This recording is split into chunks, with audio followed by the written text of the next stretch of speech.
A'udzubillahi minasyaitonirrajim. Wa idza sa'alaka 'ibadi 'anni fa inni qarib. Dan apabila ditanyakan kepadamu di kalangan hamba-Ku berkaitan denganku, fa inni qarib, maka sesungguhnya aku dekat.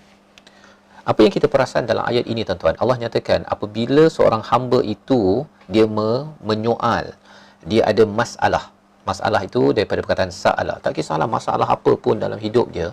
Bila seorang hamba-Ku ini, salah satu daripada perkataan bila Allah cakap ibadi ini, maksudnya apa? Hamba-Ku yang aku sayangi. Pasal ada ya dekat situ tu, maksudnya Allah associatekan namanya dengan perkataan hamba.